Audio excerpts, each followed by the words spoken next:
नमस्कार विद्यार्थी मित्रांनो, आज आपण अशा एका व्यक्तीसोबत आहोत जो नॉर्मली तुम्ही एक ट्रेंड बघितलाय की तुम्हाला बरेच जण सांगतात की बँकिंग मध्ये लवकर सिलेक्शन होतं म्हणून बरेच जण बँकिंग निवडतात, पण ते कितपत सत्य आहे? जसं आम्ही म्हणतो नेहमी की बँकिंग करायला कमीत कमी 1 वर्षाचा वेळ तरी तुम्ही दिला पाहिजे तर रिझल्ट येत असतो.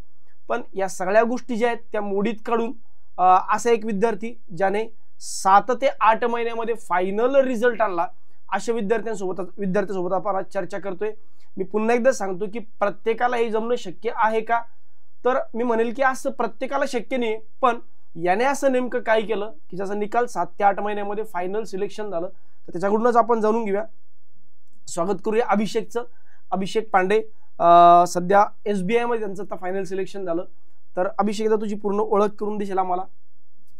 सर्वप्रथम सारथी एज्युकेशनचे मी खूप खूप आभार मानतो की त्यांनी मला इथपर्यंत येण्यात प्रॉपर गायडन्स दिली आणि जे स्वप्न दाखवले ते साकार करण्यात माझी मदत केली. तर माझे नाव सांगायचं झाले तर अभिषेक जयराम पांडे आणि मी मूळचा बीड जिल्ह्यातील तांदावडी गावातील छोटंसं गाव आहे. अच्छा. तेथील रहिवासी आहे. आणि माझ्या फॅमिलीमध्ये मी, माझा भाऊ आणि आई वडील असे 14 जण आहेत.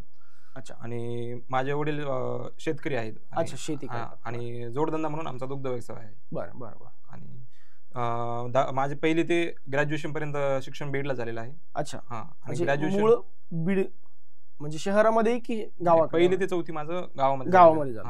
आणि 5वी ते ग्रॅज्युएशन पर्यंत बीड मध्ये झालेलं आहे. बरं बरं. आणि ग्रॅज्युएशन माझं ऍग्रिकल्चर मधून झालेलं आहे. अच्छा, BSc ऍग्रिकल्चर मधून झालं. हो, सौ KSK college of agriculture Beed. अच्छा. माझं कॉलेज आहे. बरोबर बरोबर. कुंगे सर आले होते तिकडे सेमिनार. Yes sir. हो, त्यांच्यामुळेच मला नंतर माहित झालं की पुढे बँकिंग मध्ये अपॉर्च्युनिटीज आहेत. मग अच्छा अच्छा अच्छा. नंतर रिसर्च केल्यानंतर माहित झालं की नाही काय आहे अच्छी, आपल्याला आपण सोबत करू शकतो ते. बरोबर, पुढे चालू. तर बेसिकली तो सेमिनारच एक कारणीभूत ठरला का की त्या सेमिनार मध्ये कळलं की बँकिंग सेक्टर काय आणि म्हणून बँकिंग कडे वळलात, की अजून पण काही पॅरामीटर्स किंवा गोष्टी आहेत? नाही सर, सुरुवातीला मला जेव्हा मी ग्रॅज्युएशन लास्ट इयर होतो बरं तेव्हा मी MBA करायचं होतं मला. अच्छा. तर MBA CET दिली होती मी. त्यामध्ये थोडेफार कमी मार्क आले होते आणि मी प्रोसेस देखील स्टार्ट केली होती की कुठल्या तरी कॉलेज ऍडमिशन घेऊया. पण पुढे चालून असं माहित झालं की चांगलं कॉलेज भेटलं तरच प्लेसमेंट भेटतात. बरोबर. तर मला तसं चांगलं कॉलेज भेटत नव्हतं. तर मला साईड ऑप्शन म्हणून मला माहितच होतं की नाही आपल्याकडे बँकिंगला जाऊ शकतो आपण. बरोबर. कृषीच्या जागा येतात. AFOच्या वेगळ्या जागा असतात. तो एक ऍडव्हान्टेज मिळतो. आणि जेव्हा मी ऍग्रिकल्चरला ऍडमिशन घेणार होतो तेव्हा देखील मी पुढे काय करिअर करता येईल याच्याविषयी माहिती घेतली. तर त्यात मला माहिती होतं की ऑप्शन म्हणून बँकिंग देखील आहे. अच्छा, म्हणजे ड्युरिंग ग्रॅज्युएशन नाही पण ग्रॅज्युएशनच्या अगोदरच डोक्यात एक होतं की बँकिंग कडे जाऊ शकतो. बरं, हे कुणामुळे कळलं तुझ्या जवळपास कोणी बँकेत सिलेक्ट झालं होतं म्हणून, की ओव्हरऑल एखादा सोशल मीडिया असेल किंवा न्यूजपेपर असेल, कुठून कळलं? हो सर, जेव्हा काँग्रेस आले तेव्हा पण माहिती झालं. आणि जेव्हा रिसर्च केली होती मी अगोदर की नाही आपण ऍग्रिकल्चर केल्यानंतर आपल्याला काय ऑपॉर्च्युनिटी, त्यात देखील माहिती झालं की बँकिंगला आपल्याला आहे ऑपॉर्च्युनिटी आहे त्या. मग ग्रॅज्युएशन नंतर बँकिंग करायचं ठरलं, पण बँकिंग मध्ये असं काय की ज्यानं तुला जास्त अट्रॅक्ट केलं की अरे हा बँकेचा जॉब मला अट्रॅक्ट करतो किंवा बँकिंग मध्ये जर मी आलो तर माझं चांगलं करिअर असेल? सर, बँकिंगचं ऑपॉर्च्युनिटी म्हणजे की नाही का सोबत आपण त्याच्या सिलेबस बघितला तर त्यात ACCA येतं. बरोबर. आणखीन रेल्वे देखील आपल्याला जागा भेटतात. आणि बँकिंग मध्ये तर कंटिन्यू ऑपॉर्च्युनिटी भेटत राहतात. बरोबर. की नाही, आणि आपण रिझल्ट बघितले तर त्यामध्ये आपल्याला पटकून आपल्या म्हणजे लवकर सिलेक्शन भेटते. आणि माझी इच्छा होती की मी सोबत MBA ची तयारी करेल की नाही का MBA चा सिलेबस देखील सेमच आहे. मग सोबत आपण जर MBA CET दिली आपल्याला जरी मल्टिपल सोर्स आपल्या हातात पर्याय राहतात बाबा. मल्टिपल सोर्स राहतात. बरोबर बरोबर. अच्छा. आता नॉर्मली जसं आपण म्हणतो की बँकिंग करायचं ठरलं तर बँकिंग करायचं तू फार लवकर सुरुवात केली, म्हणजे जनरली मुलांच्या तुलनेने अगोदर सुरुवात केली. तर हे एक रिझन आहे का बरं तुझं लवकर सिलेक्शन होण्यामध्ये? नाही सर, तसं मी ग्रॅज्युएशन मध्ये काहीच बँकिंगची तयारी केली. हा माझा प्रश्न होता की तू बँकिंग ग्रॅज्युएशन पासून सुरुवात केली की बँकिंग ग्रॅज्युएशन नंतर सुरुवात केली तयारी? ग्रॅज्युएशन नंतर चालू केली मी सुरुवात. अच्छा, तयारीला ग्रॅज्युएशन नंतर सुरुवात केली. MBA CET देखील झालं तर मी असंच चालू दिली होती. अच्छा, म्हणजे तेव्हा काही वेगळं प्रिपरेशन केलं नव्हतं. बरं बरं. म्हणजे फायनल इयर झाल्यानंतरच तू ठरलं की बाबा आता मला फुल टाइम बँकिंग करायचं. त्यापूर्वी बँकिंग हा एक पर्याय होता, वन ऑफ द होता, पण त्यानंतर मग ओनली पर्याय बाबा हा ओनली banking ऑप्शन आहे की आहे आपल्याला. बँकिंग करायचंय आपल्याला. हो सर. आणि जेव्हा मी बँकिंगला येत होतो बरं. तेव्हा मला 2 महिने लेट झाला होता. अच्छा. 2 मंथ्स देखील आपण लेट आलो होतो मी. हा हा हा. तर बॅचमध्ये कारण तुझी बॅच जेव्हा चालू झाली होती तेव्हा ऍक्च्युअली बऱ्यापैकी एक्झामचा सीझन थोडासा पुढे निघून जातो हा. नॉर्मली. तो टाइम असा असतो की तो म्हणजे second half of the year ज्याला आपण म्हणतो सेकंड हाफ ऑफ हो. The year. जर ऍक्च्युअली मी जर जानेवारीमध्ये आलो असतो तर बरोबर. मला सर्व एक्झाम असं म्हणजे देता आलं अगदी असतं. बरोबर. म्हणजे हा. पहिल्या एक्झाम पासून देता आला पहिल्या असतं. exam पासून. बरोबर. आणि माझं प्रिपरेशन विजेता बॅच 7 होती तुझी. माझी विजेता बॅच 7 18 जुलैला स्टार्ट झाली होती. बरोबर. तर मला येण्यात 15 दिवस लेट झाला होता. मी अच्छा, बॅचलाही 15 दिवस लेट आला. बॅचला पण 15 दिवस लेट झाला होता. बरं बरं. तर मला ती एक फिलिंग वाटायची की नाही का मी महाग पडलोय. हा, जमेल की नाही. जमेल का नाही. बिंग ऍग्रिकल्चर ग्रॅज्युएट, हा. पुन्हा मॅथ्सची भीती. पुन्हा मॅथ्सची भीती होती भरपूर. हा. आणि त्याच्यानंतर आल्याच्या नंतर देखील महिनाभरात मी परत आजारी पडलो. परत अच्छा. आणखीन गॅप पडला ते. मग घरी जावं लागलं. घरी जावं लागलं परत. 15 दिवस ऍडमिट वगैरे होतो. बरं बरं बरं. त्यानंतर आलो परत जोमाने लागलो. अच्छा. पण जेव्हा एफओची परीक्षा दिली, प्री दिली. प्री दिली, तर त्यामध्ये काय चांगलं स्कोअर कळून गेलं की आपल्याला चांगला गेला नाही पेपर. चांगला येत नाही. हा. बरोबर.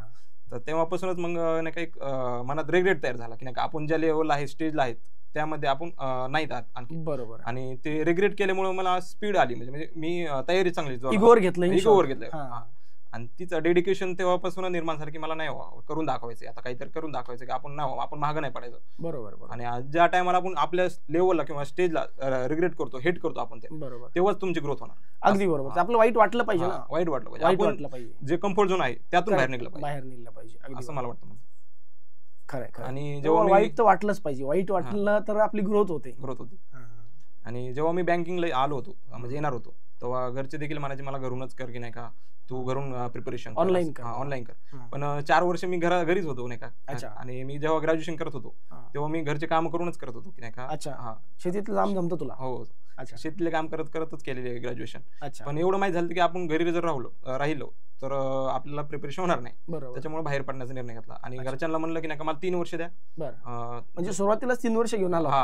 कारण की मी तुमचे लेक्चर देखील डेमो वगैरे बघितले होते की तुम्ही सांगितलं होतं त्यात तुम्ही 2 ते 3 वर्ष दिले तर तुमचं फायनल सिलेक्शन आहे. अगदी बरोबर. काय बरेच विद्यार्थी काय करतात की मला सिलेक्शन पाहिजे हा एक क्रायटेरिया असतो आणि मला लवकर सिलेक्शन पाहिजे हा एक क्रायटेरिया असतो. मी म्हणतो सिलेक्शन पाहिजे हे बेस्ट आहे. तुम्ही लवकरच्या अपेक्षेमध्ये काय होतं मग ते आपण घरी पण काय, आता काल एक मुलगा आला होता, तो रडत होता. त्याचं म्हणणं होतं की सर माझं ग्रॅज्युएशन झालं, म्हणजे त्याला ऍक्च्युली CA करायचं होतं, मग तो CA मध्ये फेल झाला. मग त्याने घरी सांगितलं की मी बँकिंग करतो. आता इथं आल्यानंतर 6 महिने त्यांनी सांगितलं की मी आता CA, आता काय असतं की एक फेल्युअर आलं की माणसाला वाटतं दुसरं काहीतरी करून बघूया. मग त्याने घरी सांगितलं की मी 6 महिने बँकिंग करतो. 6 महिने तर बॅच संपली नाही, म्हणजे बॅच संपते नेमकी, बॅच संपते. मग तो म्हणतो की सर तुम्ही जसं झालं तसंच झालं, तुम्ही म्हटलं तसंच झालं की मी घरी सांगितलं चुकीचं, 6 महिने, आता घरचे म्हणताय लवकर वापस ये. तर हे मला असं वाटतं की हे थोडं टाळलं पाहिजे विद्यार्थ्यांनी, कारण की 6 महिन्यात नाही होत रे बाबा सिलेक्शन. 6 महिन्यात तुझं झालं इट डज नॉट मीन की प्रत्येकच होईल. बरोबर आहे का नाही. सो चांगलं आहे. म्हणजे बरं, आता बॅच जेव्हा तू कम्प्लीट केली तर बॅचमध्ये तुझी प्रोसेस नेमकी कशी होती, म्हणजे काय तुझं टार्गेट होतं बरं बॅच जेव्हा करतो तेव्हा? बॅचमध्ये आलो तेव्हा तुमचं एकच गायडन्स होते की नाही का बॅच कम्प्लीट करा, डेली होमवर्क करा. बरोबर. आणि काय तुम्हाला जर एक्स्ट्रा टाइम वाचत असला तर रिवाइज करा. बरोबर. आणि मी जेव्हा आलो तेव्हा मी लेटच होतो. करेक्ट. तर मला असं टास्क होतं की मागचं पण कव्हर करायचं मला आणि सुरुवात म्हणजे मुलांसोबत देखील राहायचं. बरोबर. फ्लो मध्ये राहायचं बॅचच्या. करेक्ट. तर मग मी डबल वर्क चालू करायला केलं. त्याच्यामुळं जास्त तयारी होत चालली माझी. त्याच्यामुळे ऍट अ टाइम चालू. At a time. बरं, आता बरेचदा मुलं काय म्हणतात सर दिवसभरात आमचं होमवर्कच मॅनेज नाही होत. मग तुझं तर तुला होमवर्क पण करायचं होतं, मागचं पण करायचं होतं, मग हे मॅनेज व्हायचं का? मॅनेज नव्हतं होत. चिडचिड व्हायची भरपूर. आलेला रिग्रेट व्हायचा की आपल्याला होतही नाही होतही. चिडचिड व्हायची कारण की काही टायमाला असे क्वेश्चन होते की भरपूर टाइम जायचा त्यात. बरोबर. सुरुवातीला जड वाटायचं. होत नाही ना आपल्या मनाप्रमाणे नाही झालं, चिडचिड होतेच. आणि आलेल्या मला काही वाईट हॅबिट्स देखील होत्या की मोबाईलला झटायचं, मूवीज वगैरे बघायचं, जुने हॅबिट्स. पण जेव्हा ते इगोवर घेतलं तेव्हा ते हळूहळू सोडत गेलो थोडं. बरोबर. काही गोष्टी सोडाव्याच लागतात. आणि ते माहिती झालं होतं की नाही आपल्याला एवढा टाइम नाही आपल्याकडे. करेक्ट. आणि मग ते वाईट हॅबिट्स थोड्या हळूहळू कमी केल्या. आपण त्याच्यावर ओव्हरकम करू शकतो आपण जर विचार केला तर. बरोबर. किती मित्रांचा ग्रुप आहे तुमचा? मित्र जर सांगायचं झालं तर आम्ही रूमवर 8 जण आहेत. आणि सोबत बाहेरचे पण देखील काही होते. म्हणजे सोबत सगळे अभ्यास करायचे का तू तुझा इंडिपेंडेंट अभ्यास करायचा? नाही, सोबत म्हणजे आम्ही रिव्हिजन वगैरे जीएच वगैरे रिव्हिजन करायचो रूमवर गेलो. नाहीतर बाकी दिवसभर तू तुझा एकटा अभ्यास करायचा. आम्ही बाकीच्यांशी काही घेणं नाही जास्त. आणि मित्र देखील चांगले लागले सोबत. बरोबर बरोबर सर्व खूप मॅटर करतात. हा मित्र देखील कसे तुमचे ह्याच्यावर खूप मॅटर करतात. हो, हो. गायडन्स वगैरे त्यांनी पण चांगली दिली. मी मागून आलो, माझ्या अगोदरच्या बॅचचे होते, बरोबर त्यांनी प्रॉपर गायडन्स दिली. बरोबर तुझ्या त्याच्यामुळं कॉलेजचे बरेच सिनियर कॉलेजचे सिनियर देखील होते इथं आणि माझ्या सोबतचे देखील कॉलेजचे आहेत हो हो हो सोबत. बरोबर त्यांनी देखील गायडन्स केली, म्हणजे अच्छा मागं पडलास मग कसं करायचं वगैरे. बढिया. बरं मग बॅच केली, बॅचचा होमवर्क केला. हो आता नॉर्मली बॅचचा होमवर्क झाल्यानंतर किंवा बॅच चालू असताना दोन गोष्टींचं मिलन मुलांना फार भीती असते. एक कमर्शियल मॅथ्स हो आणि दुसरं असतं इंग्लिश. तर आपण स्टेप बाय स्टेप घेऊया. कमर्शियलला कसं टॅकल केलं? सर जेव्हा कमर्शियल चालू झालं तेव्हा असं वाटायला लागलं की आपल्याच्याने होणारच नाही. बरोबर कमर्शियल खूप हार्ड वर्ड प्रॉब्लेम असतात. हा वर्ड प्रॉब्लेम असतात आणि इंग्लिशचं त्यात आपलं आणि इंग्लिशचा प्रॉब्लेम, इंग्लिशचा मोठा प्रॉब्लेम होता. आणि वर्ड प्रॉब्लेम जेव्हा कळायचे असतात तेव्हा ते इंग्लिशच मॅटर करतात जास्त. पण जेव्हा तुम्ही घेतलं बॅच पहिल्यांदा तर तुम्ही सिंपल म्हणजे स्टेप मध्ये सांगितलं की नाही असं असं असतं, अगोदर बेसिक घेतलं आणि जेव्हा परत एकदा रिपीट घेतलं मेन्सला तेव्हा ते चांगल्या पद्धतीने एकदम क्लिअर झालं. कारण आपण दोनदा बघितलं. आणि मी देखील काय केलं की जेव्हा बॅच झाली बरोबर तेव्हा परत एकदा रिपीट केलं, रिपीट बॅच करून लेक्चर रिपीट केले. अगदी बरोबर. काय बेसिक कन्सेप्ट असेल तेवढं क्लिअर करून घेतलं बरोबर. आणि त्याचा भरपूर फायदा झाला. कसं असतं की आपण सुरुवातीला नाही जमजायला लागलं की पॅनिक होतो. ते मला असं वाटतं की ती गोष्ट टाळली पाहिजे. परत एकदा ठीक आहे ना यार, आम्ही रेकॉर्डेडचा ऍक्सेस कशासाठी दिलाय? ते वॉच करा, रिपीट बघण्यासाठी. कारण की तुम्ही जर एवढे पैसे पे करतायत तर मग ऑफकोर्स तुमचं शिकण्याचा हक्क आहे. आणि एवढं सगळं पे करून तुम्ही शिकत नाही म्हणजे आपण चुकीचं आहे ना, आपण चुकीचं करतोय. बरोबर. आणि बेसिकली आपल्याकडे आहे थोडासा. बरं आता हा सेकंड पार्ट येतो इंग्लिशचा. मग इंग्लिश अंडरस्टँड होत नव्हतं, मग कसं इंग्लिशला टॅकल केलं? की SBI क्लर्क फक्त क्वांट्रेजन जीएच्या वर्षावर काढला असं तर काही नाही? तसं नाही सर. इंग्लिश देखील चांगले अटेम्प्ट होते माझे. त्या टायमाला 40 पैकी 34 अटेम्प्ट माझे इंग्लिशचेच होते. बरोबर. पहिले तर अटेम्प्टच होत नव्हती. आणि जेव्हा स्टार्टिंगला आलतो तेव्हा AFOचा रिझल्ट आला तेव्हा मला काय कट ऑफ पण निघाला नव्हता माझा. इंग्लिशचा सेक्शन कट ऑफ पण नव्हता. आणि आता जेव्हा AFO दिली मी ह्यावेळेस तर 25 आउट ऑफ 25 मला 19 मार्क्स भेटले. बढिया. तर ती ग्रोथ म्हणजे कन्सिस्टन्सी मेंटेन ठेवल्या. जेव्हा मी आलेलो होतो त्या टायमाला मला भीती होती भरपूर. बरोबर. पण सरांनी जसं प्रकारे सांगितलं की नाही का एडिटोरियल करा, बरोबर, लेक्चर्स करा, तुम्ही होमवर्क करा. आणि आलेले कसं व्हायचं इंग्लिशकडे जास्त दुर्लक्ष केलं. अगदी बरोबर. क्वांट्रिजनिंगच्या याच्यामध्ये इंग्लिश सोडा होतोच थोडासा. आणि इंग्लिशमध्ये जमत नाही तर आणखी मुलं इग्नोर करतात जास्त. आणि आलेलं कसं इंग्लिश वेळ लागतो इंग्लिशला ग्रोथ दिसायला. द्यायला पाहिजे, तुम्ही वेळ द्यायला पाहिजे. ते ग्रोथ दिसत नाही लवकर तर मुलं कसं दुर्लक्ष करतात त्याला. बरोबर. जसं क्वांट्रिजनिंगला कसं सॉल्व्ह केलं की लगेच सॉल्व्ह होतं मग ते मुलांना इंटरेस्ट येतो. पण तसं इंग्लिशमध्ये नाही, इंग्लिश पासून लांब होत जातं. अगदी बरोबर. पण सुरुवातीचे 2-3 महिने थोडं हे झालं, त्याच्यापासून दुर्लक्ष केलं. पण पुढे चालून कळलं की नाही इंग्लिश शिवाय पण पर्यायच नाही. बरोबर. मग सरांसोबत काउन्सिलिंग वगैरे केली. बरोबर. सरांनी देखील सांगितलं की तू असं लेक्चर वगैरे रिपीट कर एकदा. बरोबर. तुझं कारण की मी लेट आलो होतो तर माझे लेक्चर प्रॉपर झाले नव्हते. बरोबर. तर लेक्चर केले प्रॉपर. नंतर रीडिंग देखील चालू केली, एडिटोरियल देखील चालू केली. कारण सेल्फ स्टडी पण मॅटर करतो ना. आता सरांनी सांगितलंय. आता कसं क्वांटमध्ये आम्ही तुम्हाला शिकवलं, तुम्ही होमवर्क करणं मॅटर करता, तुम्ही होमवर्कच नाही केला कसं होणार? सेम इंग्लिशचं पण सरांनी शिकवलं, तुम्ही सेल्फ स्टडीज नाही केला किंवा सेल्फ काही केलंच नाही, मग कसं होणार? मग त्यासाठी नेमकं तू काय प्लॅनिंग केलं? कारण मुलांचा हा कॉमन प्रश्न आहे इंग्लिश. हो सर. तर इंग्लिशला मग सरांनी सांगितलं त्या प्रकारे. आणि ती ग्रोथ आपण टेस्ट दिला तर त्यात पण फ्लक्च्युएट होत राहतात. ती स्वाभाविक आहे. तर मी फक्त ग्रोथकडे लक्ष दिलं. आपलं किती होते किती नाही याच्याकडे जास्त दुर्लक्ष केलं. बरोबर. आणि आपण करत राहिलो सतत, कन्सिस्टन्सी मेंटेन ठेवली. आणि ते रिझल्ट आले होते दिसूनच गेले की नाही का आपल्याला काय आपल्या इंग्लिशचं ग्रोथ झाली म्हणून. करेक्ट. आणि रिडिंग केल्याचं भरपूर मला हे झालं, म्हणजे फायदा झाला. स्टार्टिंगला आलेलं जास्त एडिटोरियल दिला आणि कन्सेप्ट बिल्डर त्या टायमाला चालूच केलं होते सरांनी. त्याची रिडिंग त्याच्यामुळे इंटरेस्ट आला, त्याच्यात डेव्हलप झाला इंटरेस्ट रिडिंग करण्यात. मग बेसिक रिडिंग केल्यानंतर मग एडिटोरियल देखील चांगल्या प्रॉपर प्रकारे केले म्हणते. अगदी बरोबर. आता जसं तू म्हणला की इंग्लिश बद्दल, तर हा पण एक फायदा झाला का तुला की तू ठरलं 2-3 वर्ष लागणार आहे मला, त्यामुळे तू निवांत शिकून घेतलं, रिझल्ट येण्याची घाई नाही केली, जास्त काही नाही केली. तर त्याच्यामुळं काही चांगला बेनिफिट झाला असं तुला वाटतं का? की प्रेशर नव्हतं ना? प्रेशर नव्हतं सर. प्रेशर बिल्ड नाही झालं. मी एक्झाम मध्ये जेव्हा देखील गेलो तेव्हा माझी पहिली फर्स्ट मेन्स होती आणि मला एवढंच माहित होतं की आपला 100% द्यायचंय बस. आपल्याला काय घाई गडबड नाही जास्त. बरोबर. आपल्याला काय प्रेशर नाही. आणि तो प्रेशर नाही घेतल्यामुळेच कदाचित ऍडव्हान्टेज भेटला मला. कारण आपण काय करतो एक्झाम मध्ये जाताना, अरे यार मग माझी प्री निघली पाहिजे, माझी मेन्स निघली पाहिजे, मी एवढं अभ्यास करतो, मी घरच्यांना कमिटमेंट दिल्यात, सांगून ठेवलंय, ते त्याच्यामुळे प्रेशर घेतात मुलं. आणि तोच बेनिफिट झाला की नाही का प्रेशर नाही घेतला जास्त. करेक्ट आहे. अगदी बरोबर. पुढचा टप्पा येतो की जसं मी अगोदर सुरुवातीला सांगितलं विद्यार्थ्यांना की नॉर्मली बँकिंगचं प्रिपरेशन करायला 1.5-2 वर्ष लागतात. मी स्वतः म्हणतो की 1 वर्षाचं प्रिपरेशन तुम्हाला पाहिजे. आता मी काल परवाच बोलत होतो क्लासमध्ये की मी एक मेंटरशिप प्रोग्राम डिझाईन करतोय जो 365 डेजचा मेंटरशिप प्रोग्राम. म्हणजे विद्यार्थ्याने काहीच नाही करावं, त्याने फक्त तो मेंटरशिप प्रोग्राम फॉलो करावा, तो ऑटोमॅटिकली प्री मेन्स पास होऊन जाईल. पण पोरं करत नाहीत रे सर. ते म्हणजे आत्मधून डेडिकेशन लागतं ते. हा, तर तू असं काय केलं की यार तुझं 6-7 महिन्यात सिलेक्शन झालं सर? ते म्हणजे काय तुला असं वाटतं की मी हे इतरांपेक्षा चांगलं करू शकलो म्हणून माझं सिलेक्शन लवकर झालं? मी सर जेव्हा मला प्रत्येकाला घाई आहेच, घाई तर प्रत्येकाला. जेव्हा मला सुरुवातीला म्हणजे रिझल्ट नाही दिसला तेव्हा माझी कन्सिस्टन्सी पण मेंटेन नव्हती. बरोबर. तर मला हे एवढं कळून गेलं की कन्सिस्टन्सी मेंटेन नाही ठेवली तर आपला गॅप जर समजा पडला तर आपले परत रिकवर होण्याला 15 दिवस जातात. बरोबर. तर ती कन्सिस्टन्सी मेंटेन ठेवली मी. बरोबर. जोपर्यंत SBI क्लर्क मेन्स झाले तोपर्यंत मी कुठेच गेलो नाही. बरोबर. गावाकडे देखील गेलो नाही, कुठेच गेलो. आणि ती कन्सिस्टन्सीच मला माझ्या रिझल्ट मध्ये हे. बरोबर. बॅच संपली लगेच SBI क्लर्कची एक्झाम आली. हो सर. तर ते असं असताना आमचा ऑटोमॅटिक कामाला फ्लोच तुटला नाही. फ्लोच नाही तुटला. आणि तुमचे सेशन देखील चालू होते, रेग्युलर आपलं चालू होतं. पण ते काय होतं एखाद्या वेळेस बॅच संपली आणि पुढे काही एक्झामचं मोटिवेशनच नसेल तर मग जाऊ दे यार ठीक आहे 8-10 दिवस गावाकडे जाऊन येऊ, तो पुन्हा फ्लो तुटून जातो. तो एक बेनिफिट मला वाटतं झाला की तो फ्लो तुटला नाही बॅचचा कधीच. हो सर, फ्लो तुटला नाही कधीच. बरोबर. तुला काय वाटतं की विद्यार्थ्यांनी अशा कोणती गोष्टी केल्या पाहिजे ज्याच्यामुळं रिझल्ट यायला लवकर आणि सोपं होईल? जेव्हा आपण सर बॅच करतो बरोबर त्या टायमाला बॅच मध्ये होमवर्क केला पाहिजे. कारण की त्या टायमाला जर होमवर्क नाही केला तर त्याचे परिणाम नंतर दिसतात. करेक्ट आहे. नंतर मुलांनी स्वतःचं डेडिकेशन सापडलं पाहिजे की आपण कशासाठी करायचं. बरोबर. आपल्याला हे करून दाखवायचं, हे डेडिकेशन पाहिजे. एक पाहिजे आपल्याला, याला आपण म्हणतो डेडिकेशन पाहिजे स्वतःमध्ये. बरोबर. आणि आपली परिस्थिती जाणीव पाहिजे. बरोबर. तेच तुम्हाला सेल्फ मोटिवेट करते. करेक्ट आहे. आता माझी परिस्थिती, घरची परिस्थिती देखील असं काही नव्हतं, जेमतेमच होती. बरोबर.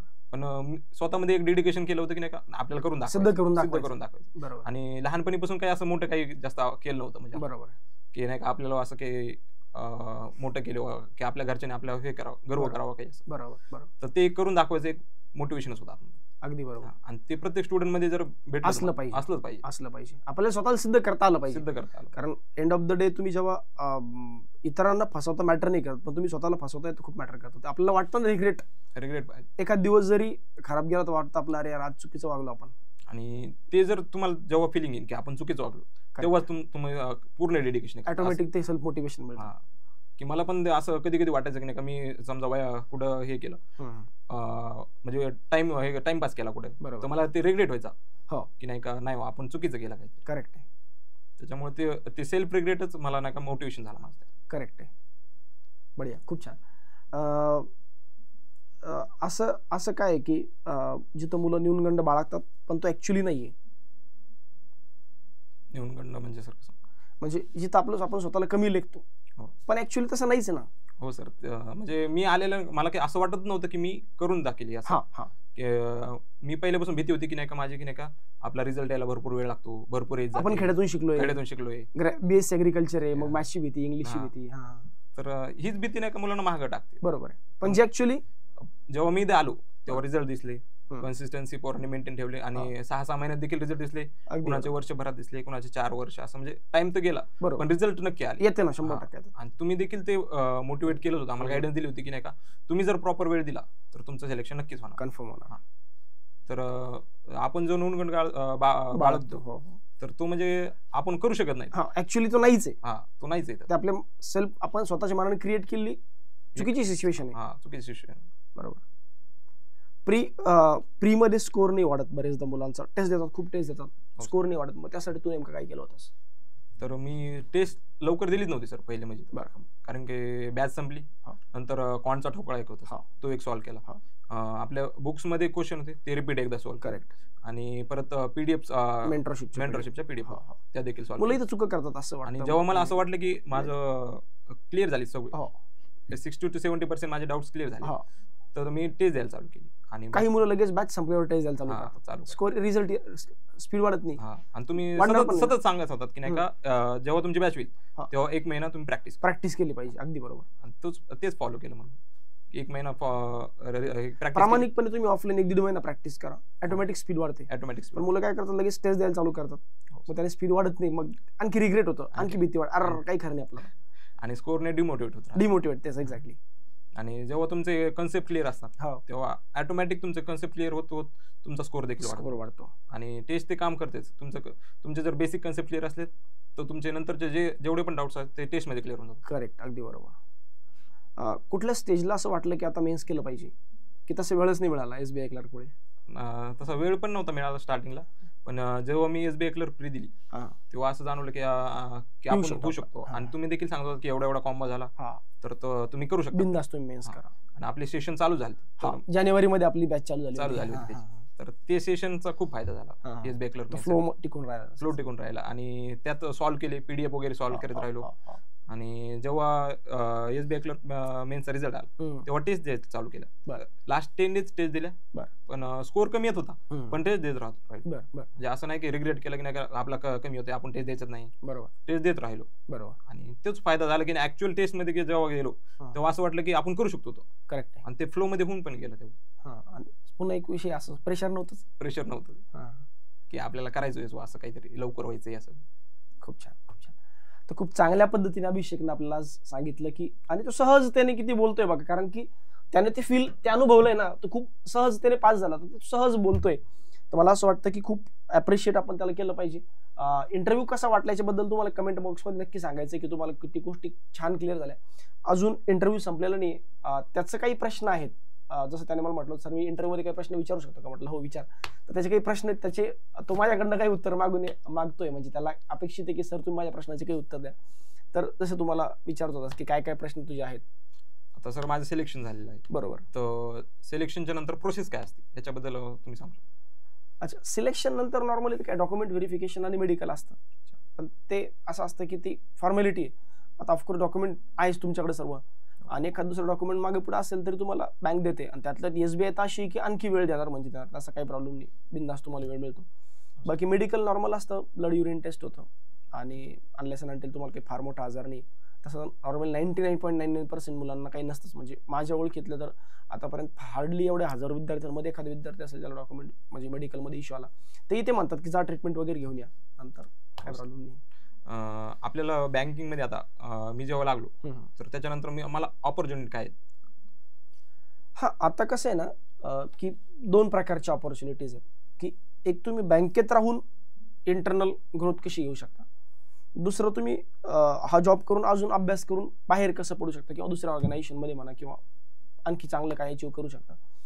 तर याच्यामध्ये मी नेहमी सांगतो मुलांना की आपले पोरं काय करतात की क्लर्क झालं की सॅटिस्फाय होऊन जातात, किंवा ऑफिसर झालं तरी सॅटिस्फाय होतात.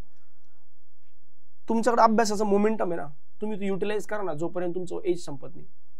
आता तू कितीही म्हटलं तरी तुला दिवसभरात काही 8-10 तास अभ्यासाला वेळ मिळणार नाही. जॉईन झाल्यानंतर 4-5 तास 3 तास हार्डली जास्त वेळ मिळेल. तर हा मोमेंटम किती दिवस टिकणार आहे? पुढचे 6 महिने 8 महिने वर्षभर, कारण आता पगार पण भेटणार आहे. तर ते एक वेगळं मोटिवेशन असतं की जाऊ दे ठीक आहे आता आयुष्य रिलॅक्स होऊन जातं. आणि सोबत देणारे पण कवर अभ्यास करतो असं पण म्हणतात. हा होतं ना, तसं होतं ना. इनफॅक्ट आई वडील पण म्हणतात बस बाळा आता किती मेहनत करशील, आता भरपूर झालं. आपलंही वाटतं की साडे टाइमला एवढे वर्ष मेहनत केली, एवढं 6 महिने वर्षभर 2 वर्ष अभ्यास केला, आता किती दिवस तेच कर. पण मला असं वाटतं की जोपर्यंत हा मोमेंटम तुमचा अभ्यासाचा आहे तोपर्यंत युटिलाइज करून घेतलं पाहिजे. ग्रोथसाठी विचार केला पाहिजे. एक्सटर्नल ग्रोथ म्हणजे अजून SBI मध्येच तो ऑफिसर हो, किंवा मग LIC मध्ये, इन्शुरन्स मध्ये, किंवा RBI मध्ये नाबार्डमध्ये जाण्याचा प्रयत्न करा. हा एक पर्याय. काही मुलं अशी असतात की मग SSC कडे वगैरे वळतात. SSC बेस्ट पर्याय, कारण सेंट्रल गव्हर्नमेंटचा जॉब आहे आणि क्लास 2च्या पोस्ट मिळतात. पुढच्या 5-7 वर्षात त्यांचं प्रमोशन पण चांगल्या लेवलला होतं. तर ही एक प्रोसेस आहे. तर पहिले मला असं वाटतं की जॉईन झाल्यानंतर वर्षभर आपण या अभ्यासाच्या मोमेंटमवर बाहेरून एक्झिट होण्याचा प्रयत्न करून काहीतरी चांगला अचीव्ह करण्याचा प्रयत्न केला पाहिजे. वर्षभरानंतर तो मोमेंटम हळूहळू तुटणारच आहे, अभ्यासाचा फ्लो तुटणार आहे. मग त्यानंतर तुम्हाला इंटरनल ग्रोथ कधी पण करता येते. इंटरनल ग्रोथ तू अजून वर्ष नाही करू शकतो, आजही करू शकतो, अजून 3 वर्ष नाही करू शकतो. बरं ती प्रोसेस आहे, ती तू कुणाला फास्ट पाळता येत नाही ना. बरं त्याला एज लिमिट पण नाही. आज तुम्हाला बँकिंगच्या बाहेरच्या एक्झाम द्यायला एज लिमिट आहे, मग ते एज लिमिट संपलं की मग तुम्हाला एक्झाम देता येणार नाही. म्हणजे तू अजून 2 वर्षानंतर विचार केला की यार मला SBIच्या सोडून बाहेर काहीतरी करायचं, ते नाही करता येणार. आता ते करता येईल, पण 2 वर्षानंतर तू इंटरनल ग्रोथ तर कधी पण घेऊ शकतो. उलट तो ते एलिजिबल पण होतो. तर ते बेस्ट पर्याय असतो की बाबा अजून काहीतरी चांगलं मोठं अचीव्ह करण्याचा प्रयत्न करावा. Yes sir. तर नेक्स्ट क्वेश्चन होता माझा सर की आपण जेव्हा जॉब लागला आता तर सोबत कसा स्टडी करायचा आणि जे डिस्ट्रॅक्शन आहेत बरोबर. त्यांना कसं ओव्हरकम करायचं? बघा आता डिस्ट्रॅक्शन म्हणजे असं असतं की पगार यायला लागलं की मग ते डिस्ट्रॅक्शन आणखी वाढत जाणार. Yes. महिन्याला पगार आला म्हणजे बाबा हे पैसे कुठं आता बरेच लोक कसे असतात की पैसे कसे मॅनेज करायचे म्हणजे आता 40-50 आता तुझा पगार 55-60 हजार रुपयाच्या आसपास तेवढा राहील, तर ते 50-55-60 हजार रुपयाला मी कसं युटिलाइज करू? मग मुलं म्हणतात SIP लावू का, घरी किती देऊ, मला किती लागतील, मग पिक्चरला जाऊयात, मग कुठेतरी आउटिंग. आता प्रत्येकाचे आपले आपले स्वप्न असतात, काही प्रत्येकाचे एक हॉबीज पण असतात. मग मुलं नॉर्मली आपल्या स्पोर्ट बाईक घे, मग विकेंडला प्रत्येक विकेंडला कुठेतरी फिर. तर हे डिस्ट्रॅक्शन आहे. हो सर. पण मी पुन्हा एकदा म्हणतो की हे करण्यासाठी तुम्हाला वयाची मर्यादा नाही येणार आहे. हो सर. तुम्ही आता सपोज तुझं एज किती सध्या? माझं सर 23. तर तू 30व्या वर्षी पण हे करू शकतो. पण 30व्या वर्षी तू इंटरनल ग्रोथ नाही घेऊ शकत, सॉरी एक्सटर्नल ग्रोथ नाही घेऊ शकत ना. तर मला असं वाटतं तेच एक तुझे म्हणतो ते मोटिवेशन आहे किंवा मला वाटलं पाहिजे की मला अजून बाहेर करायचं, अजून काहीतरी चांगलं करायचंय. तर ते खूप मॅटर करतं, इंटरनल मोटिवेशन, की मला अजून काहीतरी करायचं. ती बुक संपली नाही पाहिजे अजून 1-2 वर्ष. तर नंतर ती तशी संपणार आहे. हा तुझा पहिला. दुसराचं उत्तर की डिस्ट्रॅक्शन कसं मॅनेज करायचं, इंटरनल मोटिवेशनच मॅटर करतं, की मला इनर मोटिवेशन कसं असलं पाहिजे, मला अजून चांगलं करायचं, अजून माझी ग्रोथ करायची, मला ती बुक संपली नाही पाहिजे काही दिवस. त्यानंतर तुझं पहिलं म्हणणं होतं की कसं मॅनेज करू. आता दिवसभरात पूर्ण तर वेळ मिळणार नाही, शेवटी आपण बँकेत काम करतो, थोडंसं मेंटली पण थकतो आपण. तर मला असं वाटतं की रुटीन थोडंसं असं असलं पाहिजे की आता ते प्रत्येकावर डिपेंड करतो. मी थोडासा विचित्र माणूस, मी रात्री लेट नाईट झोपतो, सकाळी थोडं उशिराने उठतो. काही लोक असे असतात की रात्री लवकर झोपतात, सकाळी लवकर उठतात. तर ही सवय लावावी मला वाटतं. कारण काय होतं, दिवसभर आपण मेंटली थकतो, संध्याकाळी येऊन तो अभ्यास नाही करू शकतो. सो बेटर आहे की सकाळी अर्ली इन द मॉर्निंग थोडं 4-5 वाजता तर उठण्याचा प्रयत्न करावा. सकाळचे 4-5 तास युटिलाइज होतात, बँकेत जावं, थोडं एक्सरसाइज म्हण, अभ्यास म्हणतो करावा. दिवसभर बँकेत जॉब केलं, संध्याकाळी येऊन लवकर जेवण करून झोपून जावं. काय होतं, आपण संध्याकाळी अभ्यास करण्याचा प्रयत्न केला, दिवसभर आपल्या डोक्यामध्ये 4 गोष्टी असतात, संध्याकाळी अभ्यास होणार नाही. त्यामुळे बेस्ट वे की अर्ली इन द मॉर्निंग थोडासा तो टाइम युटिलाइज करावा. विकेंड्स, सुट्ट्या या थोड्याशा काही दिवस प्रकर्षाने डिस्ट्रॅक्शन कडे न जाता युटिलाइज करावेत, आहे की नाही? कारण हे मॅटर करतं. आणि एक सर्टन एज पर्यंत आपल्याला पैसे मॅटर करतात, सर्टन एज नंतर आपलं ग्रोथ पण मॅटर करत असते. त्यामुळं 30-35 वर्षानंतर असं नको वाटायला की यार तेव्हा आणखी थोडा अभ्यास केला असता अजून आयुष्य चांगलं असतं. बरोबर आहे की नाही? आणि ते प्रत्येकाला फील होतं. मोबाईल, कोणी नवीन मोबाईल घेतला, काही दिवस वाटतं की अरे यार आणखी थोडं थांबला असतं, जास्त पैसे चांगला असता. लग्न झाल्यावर पण काही लोकांना असं वाटतं, पण ते ऍक्च्युअली तसं नाहीये. जे आहे समाधान राहिलं पाहिजे. पण ग्रोथमध्ये तर मला असं वाटतं की ते मॅटर करतं की 30-35 नंतर तुम्हाला वाटतं की यार त्यावेळेस थोडासा आणखी अभ्यास केला अजून चांगला असतं. तर हा टाइम युटिलाइज करावा. आणि आणखी आता एज आहे ना तुझ्या, आणि फ्लो मध्ये आहे. 3-4 वर्ष अजून लग्नाचा मिनिमम विषय नाही, त्यामुळे प्रेशर नाही, काहीच प्रेशर नाही. सर माझा एक आणखीन क्वेश्चन होता की आपण आता जेव्हा बँकिंग मध्ये प्रोफेशनल जातो तर पर्सनॅलिटी डेव्हलपमेंट कशी केली पाहिजे? Personality development in the sense की बाबा लोकांसोबत कसं डील करायचं, हे म्हणजे पर्सनॅलिटी डेव्हलपमेंट म्हणजे नेमकं कसं, कुठल्या अँगलने? म्हणजे आपण आता प्रोफेशन मध्ये बँकिंग प्रोफेशन तर एक आपण चांगलं म्हणजे कसं इथं आपल्याला रिस्पेक्ट मिळाला पाहिजे या अँगलने म्हणतोय की बाहेर माझा अजून मला पुढे ग्रोथ करायची त्या अँगल, म्हणजे बाहेर लोकांशी कसं बोलावे, कसं वागावे. आता आपण सुरुवातीला कसं सर्व मुलांमध्येच राहतो, पण आता आपण ऑफिस जॉब मध्ये जाणार, आता मॅच्युअर्ड लोकांमध्ये. बरोबर, आता आपल्याला तो रिस्पेक्ट मिळणार आहे, साहेब म्हणून बोलणार लोक. आपण गावखेड्यातले लोक आहोत, बरोबर, आपल्या लोकांना खूप आपल्याला मान सन्मान नॅचरली मिळणार आहे. म्हणजे आपण जॉब कुठेही केला, आपल्याला बँकेत व्हाईट कलर जॉब आहे, मान सन्मान तो मिळणार, पण तो प्रत्येकाला टिकवता पण येत नाही. त्यासाठी मला असं वाटतं एक हंबलनेस खूप मॅटर करतो की आपण किती हंबल आहोत, किती लोकांची मदत करतो. ठीक आहे, आपले लिमिटेशन्स आहे, आपण प्रत्येकाचे फॉर्म तर भरून देऊ शकत नाही, पण आपण त्यांना समजून तर सांगू शकतो. आजही त्यातल्या त्यात SBIची इमेज थोडीशी अशी की लंच के बाद आना है ना. आता मुलांच्या आपल्या व्हिडिओवर कमेंट असतात की लोक म्हणतात लंच के बाद आना, कारण ती SBIची इमेज तयार झाली. आता तसं नाही ऍक्च्युअली, आता खूप प्रोफेशनल झालं, पण स्टील आपण आपल्याकडनं जेवढं होईल तेवढं लोकांची मदत जर केली तर तो एक रिस्पेक्ट असं असताना गिव्ह अँड टेक पॉलिसी आपण दिलं तर आपल्याला मिळणार. आपण कोणाला बोललोच नाही, आपण आपल्या कामाशी काम केलं, आपल्याला रिस्पेक्ट कसा मिळणार? लोकांचं चुकीचं असतं की लोकांना वाटतं की मला माझ्या पोझिशनला रिस्पेक्ट आहे. ऍक्च्युअली पोझिशनला रिस्पेक्ट असतो, पण माणसाला त्याच्यापेक्षा जास्त असतो. तुमच्या स्वभावाला रिस्पेक्ट असतो, स्वभाव टिकवता आला पाहिजे. आणि तो हंबलनेस मधून येतो की आपण किती हंबल आहे, आपण किती लोकांची मदत करतो. मदत म्हणजे काय पैशाची मदत असं नसतं रे. मदत नॅचरली चालता बोलता आपण एखाद्याला मदत केली त्याने पण, म्हणजे एखादा बँकेत व्यक्ती आला, त्याला समजत नाही, त्याला कोणती गोष्ट समजून सांगत नाही, आपण थोडं समजावून सांगितलं. लोक कधी कधी भांडण्याच्या मूडमध्ये पण असतात की आम्हाला लोन कसं मिळत नाही, हे नाही मिळत, ते नाही मिळत. आपण त्यांना पोलाइटली सांगितलं की बाबा हे असे काही ऑब्स्टॅकल बिईंग पर्सन म्हणून मला आहेत, बिईंग एम्प्लॉय म्हणून मला आहे. मला पर्सनली मस्त वाटतं की तुम्हाला लोन द्यावं, पण मला ऑर्गनायझेशनचे रूल्स आहेत ना, आहे ना, ते फॉलो करावे लागतील ना. रूलच्या बाहेर तर मला जाता येणार, माझी नोकरी जाईल, याचा तुम्ही फ्रँकली तुम्ही विचार करा. लोक ऐकतात. बरोबर. आपण कसं डील करतो याच्यावर डिपेंड करतं ना. त्यामुळे आणि याच्यातूनच पर्सनली डेव्हलपमेंट होते. आणि अजून एक चांगली गोष्ट मला नेहमी सांगायला आवडते की आपल्यापेक्षा जास्त वयाच्या लोकांसोबत मैत्री झाली पाहिजे. हो सर, त्यांचा अनुभव देखील आपल्या कामाला खूप मॅटर करतो. तर ऑर्गनायझेशनमध्ये कुठलंही काम करत असताना मी असं म्हणत नाही की कुणाची आपलं म्हणजे आउट ऑफ द बॉक्स जाऊन काम करायचे, पण मोठ्या आपल्यापेक्षा मोठ्या लोकांसोबत बसणं उठणं जेव्हा वाढतं तेव्हा ती मॅच्युरिटी ऑटोमॅटिकली आपल्या अंगी येते आणि अशाच पर्सनली डेव्हलपमेंट होत असते. Thank you sir. चालेल. हो सर, चालेल. तर खूप छान पद्धतीने आजचा इंटरव्ह्यू मला असं वाटतं झालाय आणि तुम्हाला याच्यातून खूप चांगल्या पद्धतीने शिकायला मिळालंच असेल.